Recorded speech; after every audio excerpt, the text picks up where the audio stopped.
যদি করতে করতে যদি 5 বছর কাটিয়ে দেয় তাহলে তো আর এটা হলো না।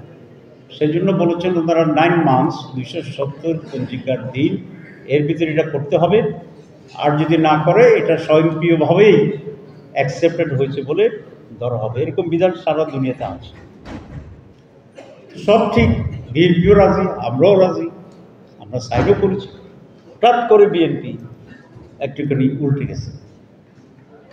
তারা এতদিন ধরে কমিটিতে থেকে সব করে বলে যে এটা আমরা এখন মানি না, এটা নাকি একটা নতুন পৃষ্ঠা যোগ করেছে। কিন্তু আমরা যেটা দেখলাম তো আমাদেরটা ঠিকই আছে, তো বিএনপির একটা জায়গায় কেন পৃষ্ঠা যোগ?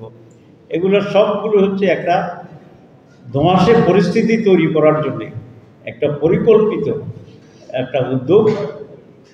এখন বিএনপি যদি সংস্কার না মানে, সংস্কার না তাহলে তাদের কমপক্ষে এই দায়িত্বটা ছিল যে সংস্কার প্রসেস শুরু হওয়ার আগেই তারা বলতো যে আমরা এই কমিশনে অ্যাটেন্ড করবো না, আমরা এটাকে বয়কট করছি। তো তখন বিএনপি ছাড়াই যদি হইতো নাহলে হতো না।